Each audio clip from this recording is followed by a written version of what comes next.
Saudara yang dikasih Tuhan, menjelang hari-hari kematian Tuhan Yesus, belakangan ini kalau kita perhatikan mimbar di gereja, banyak dibicarakan beberapa tokoh. Ada tokoh Maria yang mengurapi kaki Yesus, ada tokoh Yudas Iskariot, ada tokoh Simon Petrus. Setahu saya, tiga tokoh ini sering diperbincangkan. Nah, hari ini menjelang hari-hari kematian Tuhan Yesus, saya mau melihat bersama dengan saudara sekalian, dimanapun berada, tentang seorang tokoh yang saya tampilkan di layar, namanya Yudas Iskariot.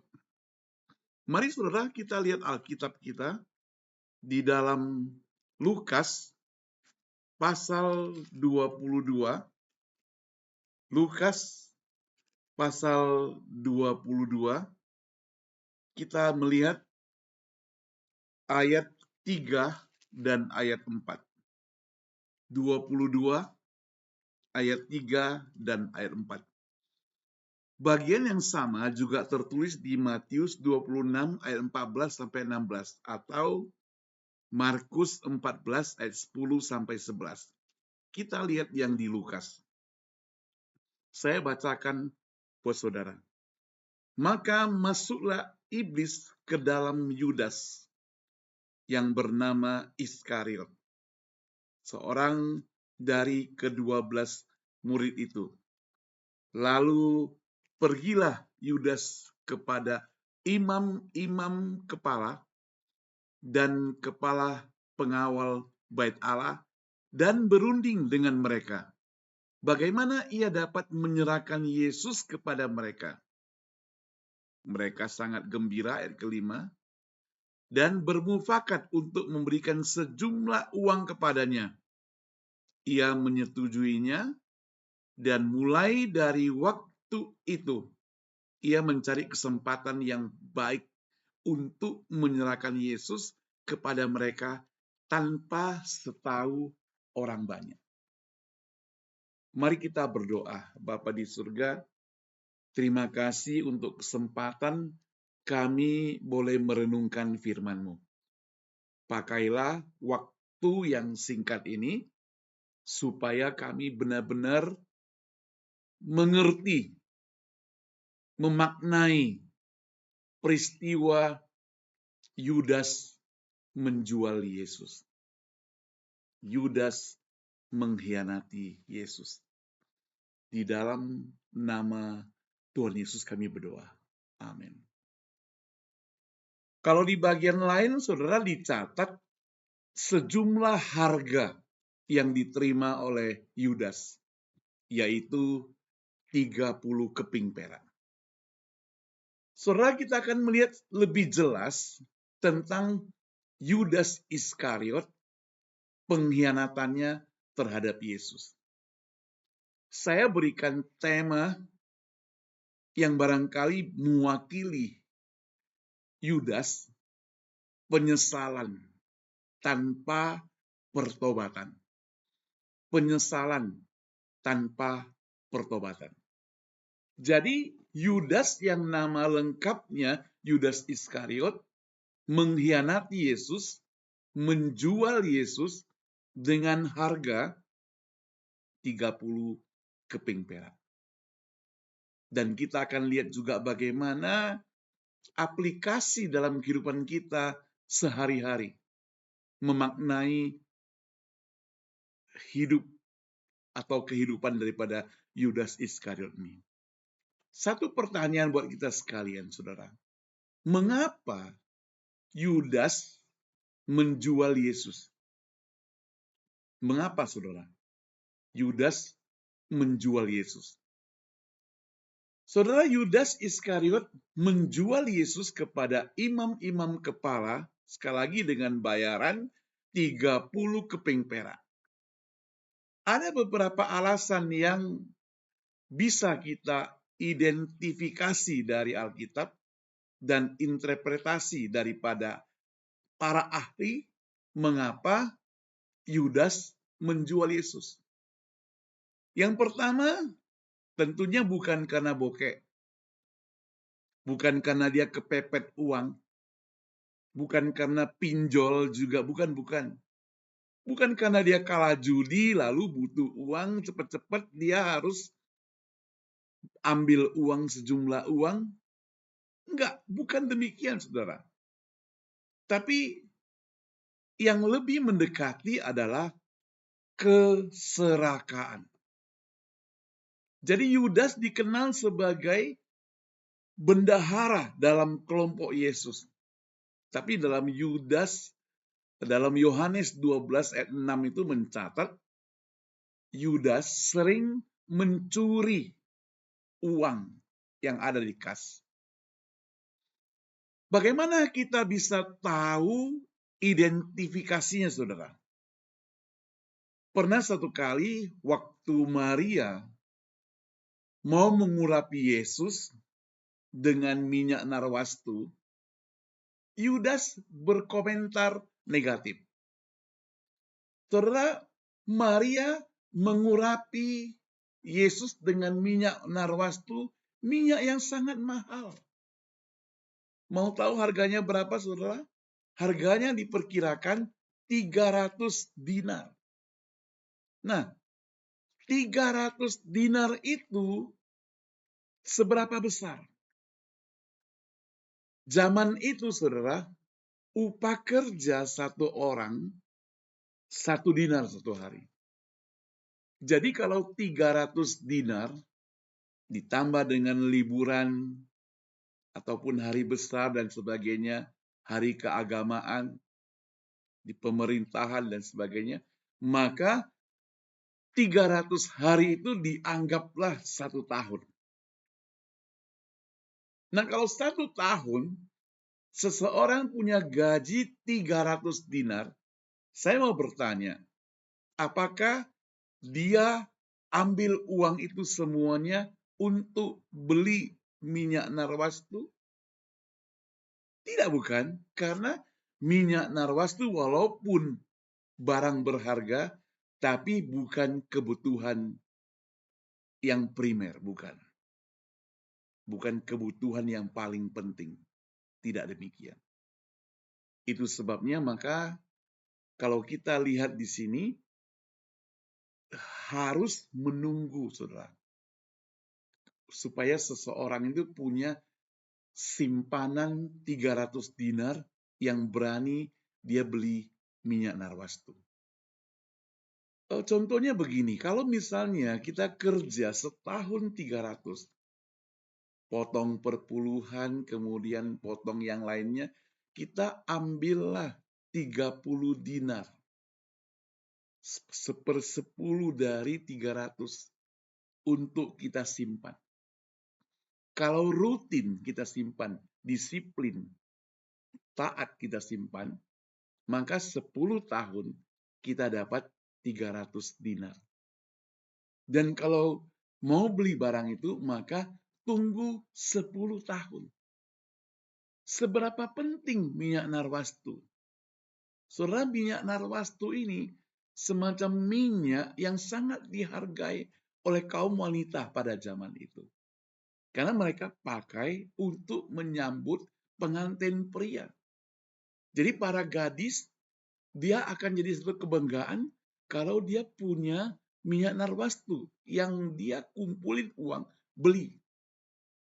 Dan kita perhatikan di sini, Maria mengambil minyak itu, dia pecahkan, dia tuang di kaki Yesus, dan menyekanya dengan rambutnya.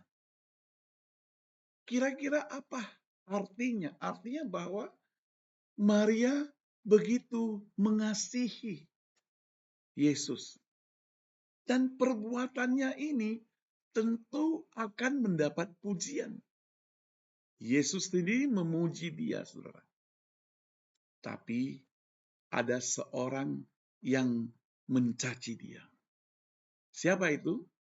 yaitu Yudas Iskariot. Yudas Iskariot mau katakan boros.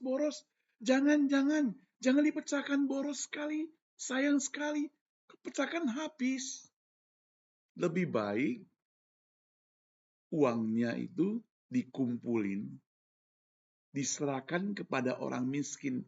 Bisa lebih bermanfaat membantu mereka ketimbang boros seperti begini. Tapi Yesus berkata kepada mereka, pada Yudas satu hal.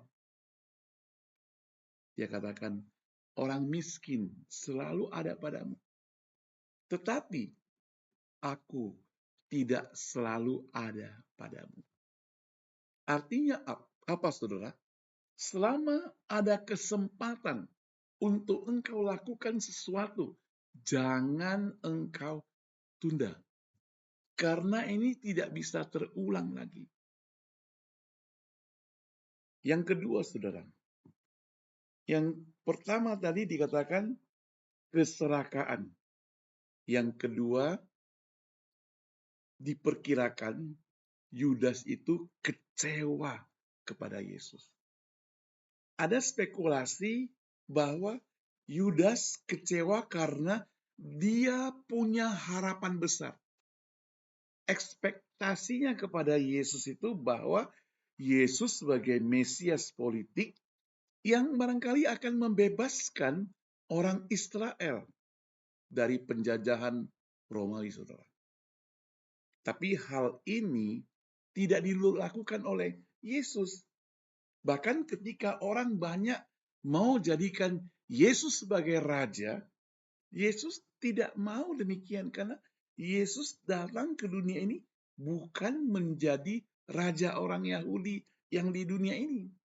Tapi dia justru raja di atas segala raja yang lahir dengan kesederhanaan yang tidak atau sulit dimengerti oleh orang-orang pada saat itu. Jadi Yudas merasa kecewa, maka dibunuhlah. Yang harapannya Yesus dibunuh. Yang ketiga, tadi dikatakan dalam ayat yang kita baca, ada pengaruh iblis. Jadi rancangan iblis selalu jahat, saudara. Kalau kita perhatikan Lukas 22 tadi mencatat bahwa iblis masuk dalam hati Yudas sebelum ia memutuskan untuk mengkhianati Yesus. Jadi iblis masuk bisa mengubah hati kita. Saudara, iblis itu tidak ada waktu libur. Iblis tidak ada waktu cuti. Kalau manusia kerja capek, lebaran cuti. Ada hari besar, cuti. Pergi jalan-jalan. Pembantu gak ada di rumah, pulang mudik. Bos semua pada cuti, pergi. Karena takut kena giliran cuci piring, bersih-bersih rumah, dan sebagainya. Lebih baik pergi. Ditambah lagi tetangga-tetangga atau preman-preman sekitar bisa datang ucapin selamat tahun baru, minta angpau dan sebagainya. Lebih baik pergi, aman. Nah, iblis tidak punya waktu libur. Tapi iblis bekerja setiap saat 24 jam. Tidak pernah berhenti. Jadi saudara, iblis itu menggoda manusia secara luar biasa. Termasuk orang-orang yang dekat dengan Tuhan. Tidak cukup dekatkah Yudas itu dengan Tuhan? Sebagai murid yang selalu bersama-sama. Tapi juga bisa dipengaruhi oleh iblis. Saudara pernah dengar seorang yang bernama Daud? Saya percaya pernah. Daud itu seorang raja, tapi juga dia seorang gembala. Dia begitu cinta Tuhan. Dia mau bangun bait Allah, tapi tidak diperbolehkan oleh Allah. Dan Alkitab mencatat apa yang dikatakan oleh Daud. Dia punya kerinduan, mau tinggal di pelataran rumah Tuhan. baik pagi, siang, maupun malam. Itu Daud, saudara. Begitu cintanya kepada Tuhan. Nah, orang yang begitu cinta kepada Tuhan pun dia bisa jatuh. Ketika ada suatu hari, waktu senggang, waktu libur, dia naik ke atas suatu rumah, dia memandang ke ujung sana, ada seorang perempuan cantik sedang mandi. Dan dia panggil, dia jadikan istrinya. Padahal wanita itu sudah punya suami. Dia jatuh dalam dosa. Nah, saudara, orang yang dekat dengan Tuhan perlu hati-hati. Bahkan semakin kita dekat, semakin kita perlu lebih hati-hati. Jadi itu 3 alasan kenapa Yudas menjual Yesus. Pertama, serakah. Kedua, kecewa. Ketiga, pengaruh iblis. Sekarang kita kembali kepada uang yang Yudas terima itu. Dikatakan bahwa 30 keping perak. Dalam konteks zaman itu, saudara, 30 keping perak adalah harga seorang budak menurut hukum Taurat. Di dalam Keluaran 21 ayat 32. Keluaran 21 ayat 32. Saya ada Alkitab, saya bacakan buat saudara. Tetapi jika lembu itu menanduk seorang budak laki-laki atau perempuan, maka pemiliknya harus membayar 30 sikal perak kepada tuan budak itu. Dan lembu itu harus dilempari mati dengan batu. Jadi untuk menggantikan seorang budak 30 sikal perak. Jadi di sini kelihatan harga seorang budak. Jadi Yesus dianggap sebagai seorang budak. Nilai ini melambangkan satu penghinaan yang besar terhadap Yesus. Apalagi 30 keping perak di zaman modern, saudara. 30 keping perak diperkirakan setara dengan US dollar 19,2. Jadi kalau $1 hari ini 17.000, saudara, maka itu seharga 326.400. Nah, memang jumlahnya ini kecil, tapi pada zamannya jumlah ini besar. Buktinya, waktu Yudas sudah mati, mereka membeli tanah untuk pekuburan Yudas Iskariot. Pakai uang ini. Jadi kira-kira cukuplah untuk membeli kuburan. Sekarang kita mau lihat, apakah Yudas itu menyesal? Apakah Yudas itu bertobat?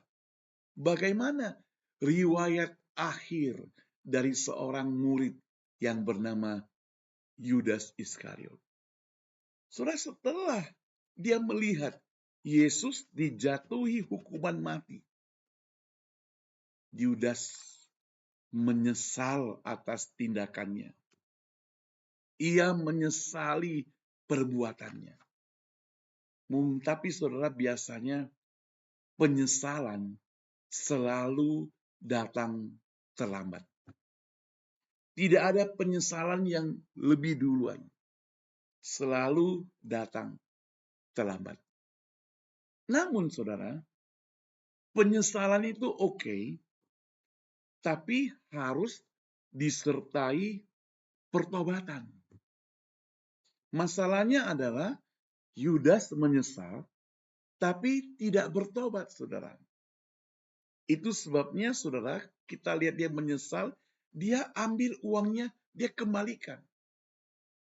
Yudas mencoba mengembalikan 30 keping perak kepada imam-imam kepala dan mengaku telah berdosa karena menyerahkan darah orang yang tidak bersalah. Dia sadar bahwa Yesus tidak bersalah. Dia sadar itu, saudara. Namun mereka menolak. Mereka katakan itu bukan urusanku, bukan urusan kami, tapi itu urusanmu sendiri.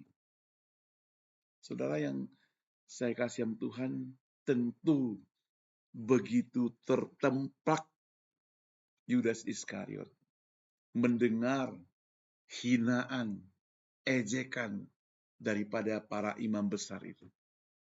Mereka sudah menangkap Yesus.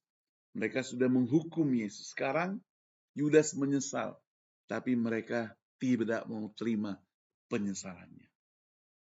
Dan sekali lagi, penyesalan selalu datang terlambat. Tapi nggak apa-apa. Kita butuh penyesalan. Kalau bersalah, ya menyesal. Jangan bersalah, tidak menyesal. Itu sisi positifnya dia menyesal. Tapi sisi negatifnya adalah dia itu bunuh diri. Nah, dalam keputusasaan, Yudas pergi menggantungkan diri di sebuah pohon. Dan Kisah Rasul menambahkan bahwa tubuhnya jatuh dan terbelah setelah kematiannya. Memang terjadi perdebatan, ada yang katakan dia itu tertusuk benda tajam, tombak, dan sebagainya, tubuhnya. Ada yang katakan dia pergi gantung diri. Tidak masalah. Itu seperti ada kejadian tabrakan di depan sana, kemudian rupanya yang mengalami luka-luka ada 3 orang, 2 orang anak kecil, 1 orang dewasa. Yang anak kecil sudah dibawa ambulan pergi, kita gak sempat lihat. Lalu pelan-pelan kita keluar turun ke sana melihat, oh ada 1 orang dewasa yang juga luka-luka. Baru ambulan bawa pergi. Lalu kita pergi bercerita pada orang. Tadi ada kecelakaan di luar. Seorang bapak luka-luka. Lalu tetangga kita cerita beda lagi. Enggak, bukan hanya 1, tapi ada 3 orang, 2 anak kecil. Kita bilang enggak. Siapa yang salah? Dua-dua tidak salah. Kenapa? Karena kita keluarnya telat. Jadi kalau kita katakan 1 anak orang dewasa, sementara yang lain katakan ada 2 anak kecil lagi, ya kita nggak lihat. Jadi ada tenggang waktu sudut pandang dari mana orang melihat mencatat Alkitab itu. Nah, saudara yang dikasih Tuhan, dari sini kita melihat bahwa penyesalan tanpa pertobatan tidak cukup. Sekali lagi, penyesalan harus disertai pertobatan. Penyesalan harus disertai pertobatan. Nah, bagaimana kita tahu kalau uang Yudas itu dipakai? Tanah tukang periuk, itu tanah darah yang kemudian dengan memakai uang yang dikembalikan oleh Yudas kepada Yudas itu digunakan oleh imam kepala membeli tanah tempat kuburan Yudas. Makanya firman Tuhan mencatat, kalau nggak salah dalam Kisah Rasul ya, bahwa Yudas ditempatkan di tempat yang wajar. Di tempat yang wajar. Bukan di sorga. Apa yang bisa kita pelajari, saudara?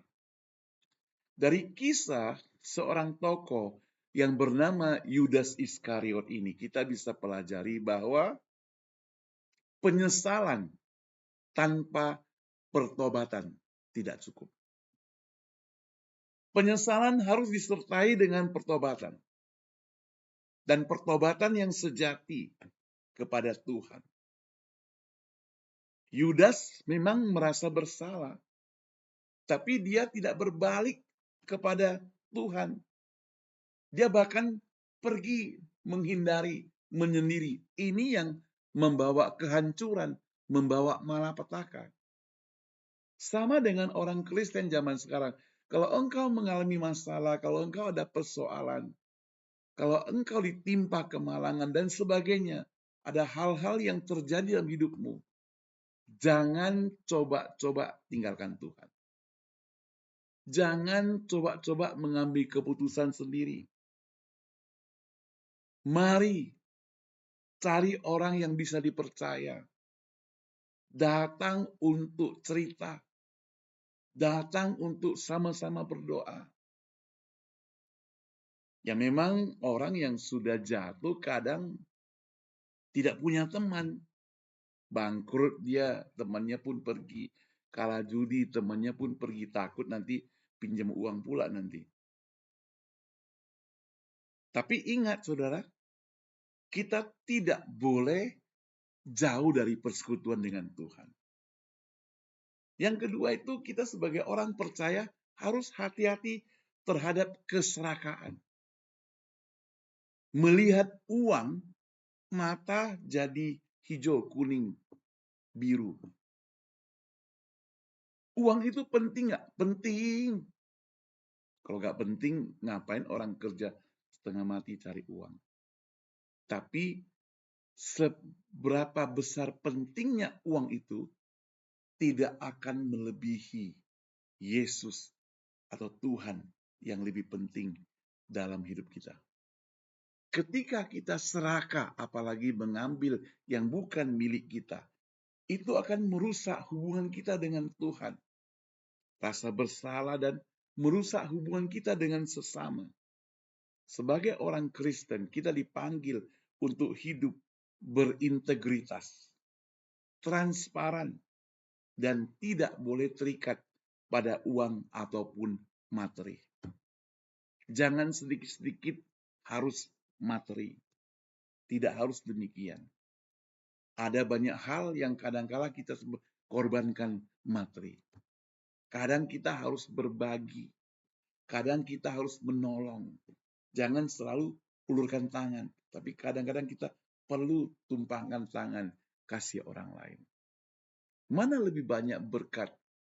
Buka tangan begini terima ataupun kita memberi. Saudara, kadang kita akan merasa senang kalau kita bisa memberi pertolongan pada orang lain. Walaupun kadang sedikit, walaupun kadang itu hanya hal yang sepele, kita bisa menolong, kita merasa senang. Yang terakhir, jangan biarkan keputusasaan menguasai hidup kita. Ketika kita jatuh dalam dosa, ingat, selalu ada kesempatan untuk bertobat. Bahkan Allah mengutus Yesus datang ke dunia ini justru mencari orang yang jatuh dalam dosa. Orang-orang yang hilang. Orang-orang yang butuh pengampunan. Orang-orang yang butuh kasih sayang daripada Tuhan. Nah, Tuhan buka tangan lebar-lebar, menerima, mengampuni kita. Keputusasaan bukan jalan keluar. Dan keputusasaan tidak punya pengharapan. Hanya orang yang bersandar kepada Yesus yang punya pengharapan. Orang yang putus asa tidak akan punya pengharapan. Saudara, sekali lagi kisah Yudas adalah pengingat yang tragis tentang konsekuensi bahwa pentingnya hidup taat kepada Tuhan, setia kepadanya. Sebagai pengikut Kristus kita dipanggil setia dan kita harus menang atas godaan-godaan dunia.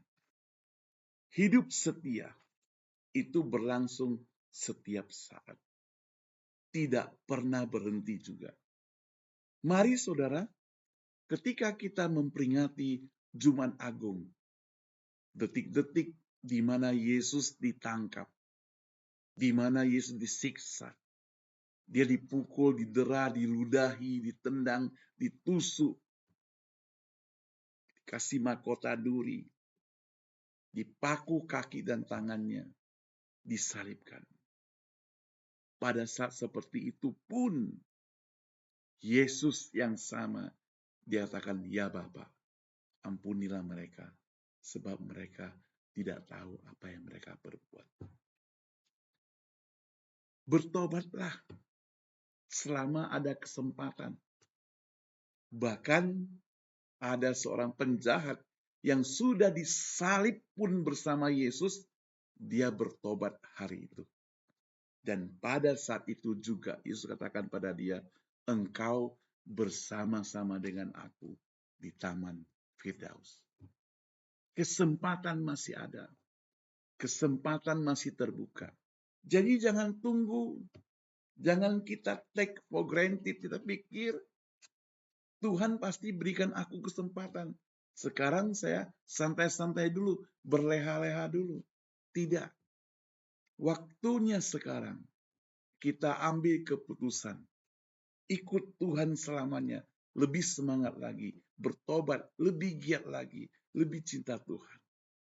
Kiranya Tuhan Yesus memberkati kita semua. Sampai ketemu. Mari kita berdoa. Bapa di surga, terima kasih untuk kesempatan yang Tuhan berikan kepada kami semua. Ketika kami mau memperingati Jumat Agung, kami boleh mempelajari seorang tokoh yang bernama Yudas Iskariot, sekaligus sebagai pelajaran hidup bagi setiap kami. Dimanapun kami berada, ketuklah hati kami Tuhan, supaya kami lebih giat lagi melayani Engkau, lebih cinta kepadamu. Dalam nama Tuhan Yesus, kami berdoa. Amin. Tuhan Yesus memberkati kita semuanya.